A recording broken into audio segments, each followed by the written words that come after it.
Hallelujah. We give glory to God for his power of sustenance, his wonderful grace, mercy, and provision care, even at this time of the period of the ups and downs that we are going through. We thank God for his grace, faith, care, and love, the covenant-keeping God. And today he's bringing us his word and power to strengthen us, his word to give us wisdom so that we can operate successfully in life's business. We will be looking into God's word today, but let us pray. Our Father and our God, we thank you once more for giving us this great opportunity to sit once more in your feet and be taught of your word. Let your word sink deep down and give us wisdom, knowledge, and understanding to operate in life. In Jesus' name, amen.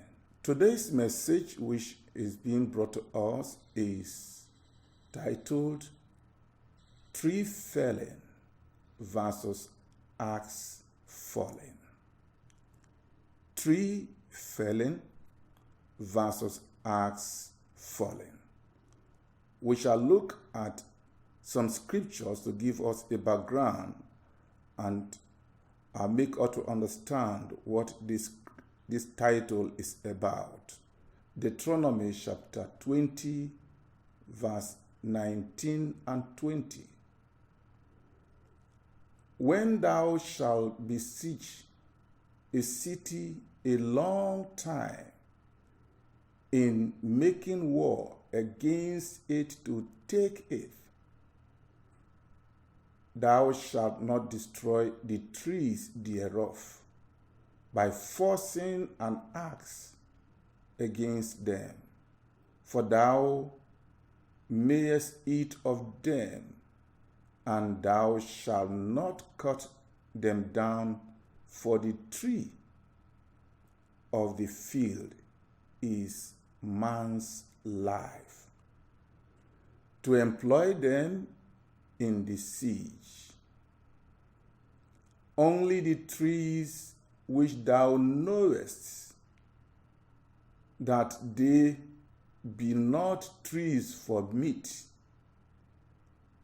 thou shalt destroy, and cut them down, and thou shalt build bulwarks against the city that maketh war with thee until it be subdued. Now, before we go to 2 Kings 1 to 17, 1 to 7, 2 Kings 6, 1 to 7, it's important that we note that there are trees to cut down and there are trees not to cut down. And we must have a good reason to know the trees to cut down and the ones not to cut down. We will be discussing about business. We'll be discussing about capital. We'll be discussing about profit. And so, as a prelude to telling us about business, setting up business, going into business, trading, making investment, it is important that there are certain monies that cannot be touched, and there are monies that must be properly kept, because it is the money that we keep and save that will protect our lives in the future. Now, 2 Kings 6, 1 to 7. And the sons of the prophets said unto Elisha, Behold now, the place where we dwell with thee is too straight for us. Now, before I go to verse 2, take note of verse 1. The sons of the prophet. The prophet is somebody anointed that foretells the future. So once you have prophet around, he is pointing us to the future, vision and dreams of the future, which means the hope of tomorrow and how the activities of tomorrow or the future shall unfold. Glory be to God that God has given us a future. Now, and every one of us who wants to enjoy future, we must be the sons of the prophet, because Jesus, who is the head of the prophet, has told us all that will happen today and tomorrow and forever. He has poured his spirit upon us. Now in verse 2, let us go, we pray thee, unto Jordan, and take thence every man a beam, and let us make us a place there where we may dwell. And he answered, go ye. Now, before I proceed again, these people want to go into a kind of business, and it is a business that has to do with an investment that will make them to have a solid base of the worship of God. And now, in going into this business, they are wise enough to solicit for a surety, because they don't know what will happen in going to the Jordan to cut wood. There may be some mishap, and they are wise enough to call a surety, somebody a guarantor, that if there is any accident, anything that happens, there will be an insurance, and who will be able to replace that which is destroyed. Now in verse 3, and one said, be content, I pray thee, and go with thy servants. And he answered, I will go. Now, before I go to verse 4, do we have a proven surety in our lives? Somebody who can stand for us? And of course, we have Jesus Christ of Nazareth, the eternal surety who stands for us. And are we sure that we have committed our businesses to his hands and to the power of the Holy Spirit to be with us, to guide us? He said, lo, I am with you always, even unto the end of the world. Now in verse 4, so he went with them, and when they came to Jordan, they cut down wood. But as one was felling a beam, the axe head fell into the water, and he cried and said, alas, master, for it was borrowed. He cried. The axe said, you see something wonderful in verse 5. As they were felling the wood, the trees, one out of them, of the sons of the prophet, instead of felling wood, the wood didn't fell, the wood didn't fall, and instead of the wood falling, coming down, it was his axe head that fell from the handle. and fell straight into the water. Now, we know a scripture that is in front of us, we know that there was something definitely wrong out of the many that went. All their axe head were intact, and no other one apart from this one who lost his axe head.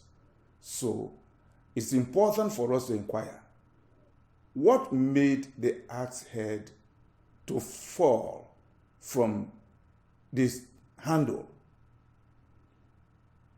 There are many reasons, but one of the very solid reasons in Ecclesiastes chapter 10 verse 10, which is in the front, we'll read later, we'll see that if the iron be blunt, if the axe be blunt, you will need to put in more strength.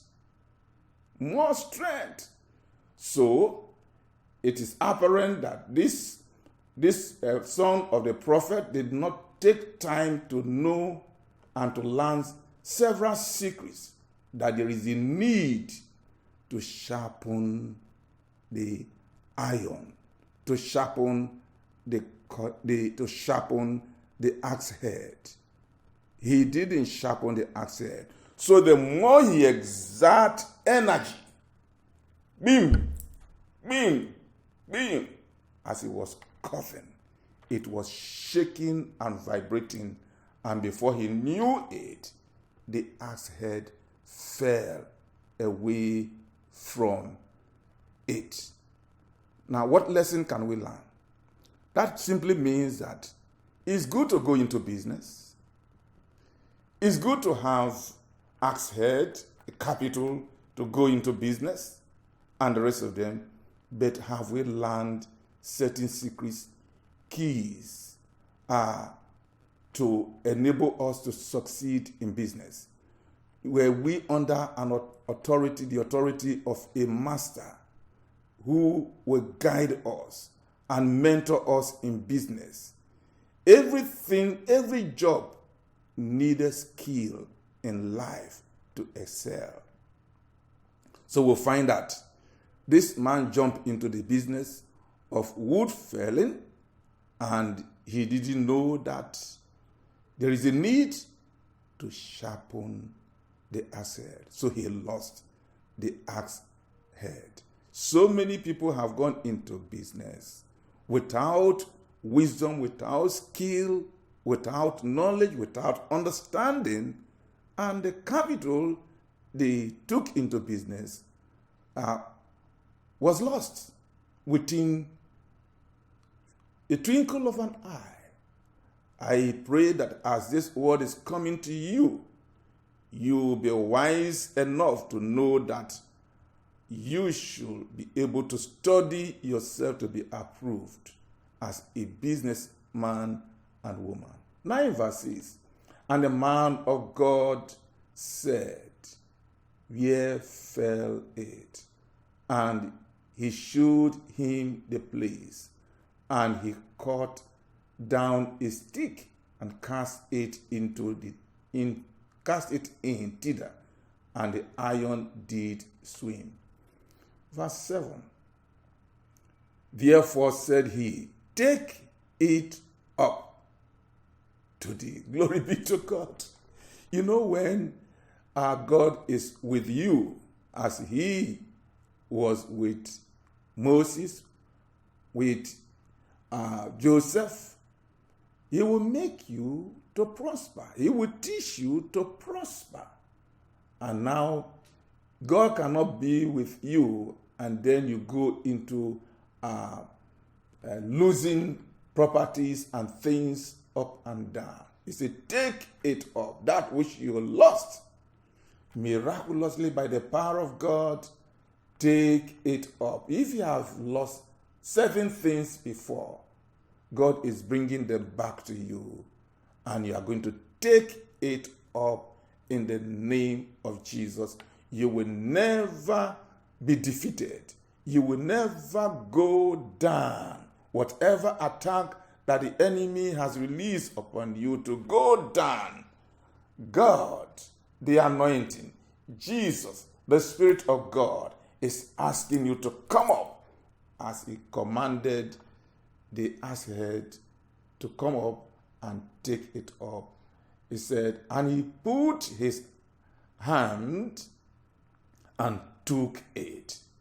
This message is making you to take your hand to receive that which you lost. Receive that which you lost. Receive that which you lost. That which you lost is redeemable in the name of Jesus Christ. Now, Ecclesiastes 10:10, if the iron be blunt, and he do not whet the edge, then must he put to more strength. But wisdom is profitable to direct. So we see this was a major thing that made a man to lose his ass head. Thank God it was recovered. Now, felling of business capital or falling of business capital. Our capital, as I said, can be lost. Have you lost business capital? Now in 2 Kings chapter 6 verse 5, but as one was felling a beam, the axe head fell into the water. Which water have you lost your business? Which flood, which water was around you? Which trap was set around you that as you go into business, it will swallow your capital? It will swallow your profit. It will swallow your effort. I come to you in the name of Jesus Christ of Nazareth, that whatever water surrounding your business, your office, and everything that you lay your hand to do, that is waiting for your ass head, your capital in business, your profit, so that it will fall into it, whether the water be visible or invisible. In the name of Jesus, I decree that no water will suck your profit, will suck your effort, will suck your future. Be stable, be stabilized, prosper in the name of Jesus. And he cried and said, alas, master, it was borrowed. Now, do you have anybody to cry to when things happen? He said, alas, master, it was borrowed. It was borrowed. Now, I love it was borrowed. You know, a lot of people go into business without knowing that there will be accountability. Are you accountable to anybody? This man knows that he will be accountable, he will take responsibility, he will give account of what was given to him.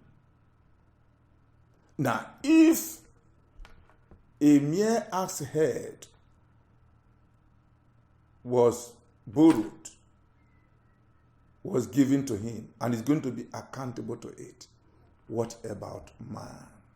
This man was not the manufacturer, the creator of the axe head. Somebody else made the axe head, and he borrowed it.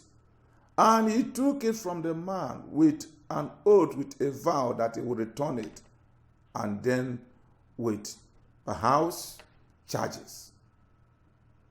Now, and he cried, it was borrowed. He knows what he will go through because he must report back to the owner of the asset. Now, let us examine ourselves as believers. God has given us various axe head, our spirit, our soul, our body, which we are using to cut trees, which we are using to do so many business and the rest of them. Are we aware that we can lose the spirit, the soul, the body?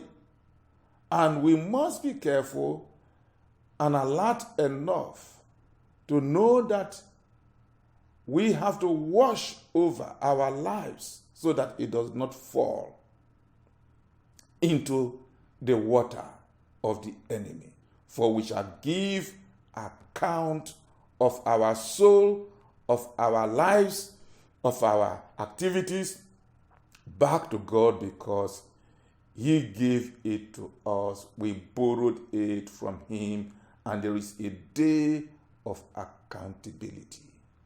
How many days we have spent on earth is aware, and we are aware.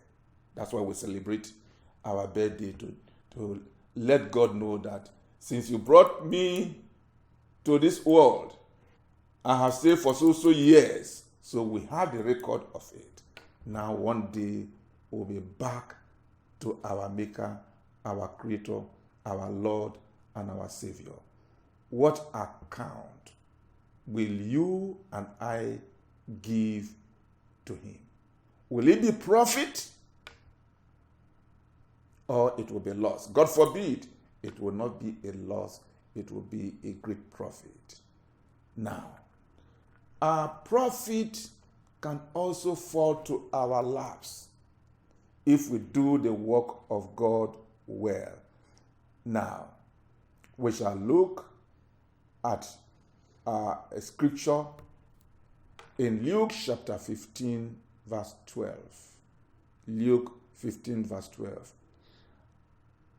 And the younger of them said to his father, Father, give me the portion of goods that falleth to me. Falleth to me. And he divided unto them his living. So there are portions of goods that are allotted to us by our Father, our Lord, and our Savior. And He has given it to us. We are to trade with it and bring profit to bless ourselves and render profit to our Maker, to our Father. Now that we know that the asset was borrowed and our lives were borrowed, there are two areas of this borrowing. There is wise borrowing and there is unwise borrowing. What is wise borrowing? Wise borrowing, we borrow for capital project. When we borrow money, when we borrow certain things, we borrow for capital projects. That means the things that will last and the things that have the capacity to generate other blessings to us. Capital project. We borrow money to build houses and tenants can stay in it. We borrow money to buy transport vehicles and so many other things so that they can generate profit to us. So make sure that when you are borrowing, you borrow to bring about capital project. Invest the money well for something that will generate revenue. Now, unwise borrowing, when we borrow and borrow just for consumption, eating, let us borrow to eat and drink.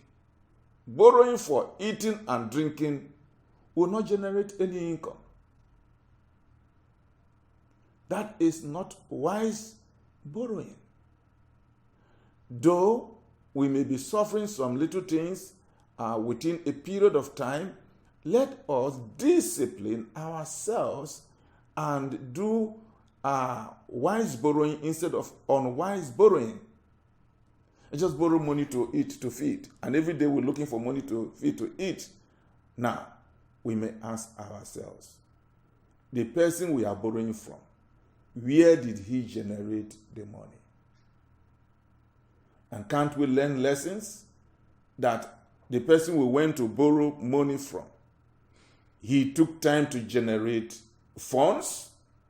A wise man, therefore, will learn these secrets and begin to invest in things that will generate funds to him. These short and simple words of counsel, I pray that it sink deep down into your life. Let it enter your ears, your mind, your heart, and get wisdom out of it, so that you can be enlarged and make your way prosperous and have good success. God bless you with these words. Let the power, the grace, the spirit, the anointing, the life, the prosperity of these words enter you in Jesus' mighty name. Now, you can enter into God's wisdom by saying these words after me. If you lack this wisdom, if they are not in you, sometimes this wisdom will be missing if you have not given your life to Christ. And some other times, even if you have given your life to Christ, you have not applied the word of God deeply into your life, this wisdom will not be there. So say this prayer after me. Father, in the name of Jesus, today your simple word have come. I submit and surrender my spirit, soul, and body, my heart, to the wisdom, to the power, to the redemptive works of Jesus Christ. Jesus, the God of wisdom, come into my life. Recreate me and give me your wisdom to live a victorious life in Jesus' name. Amen and amen. God bless you.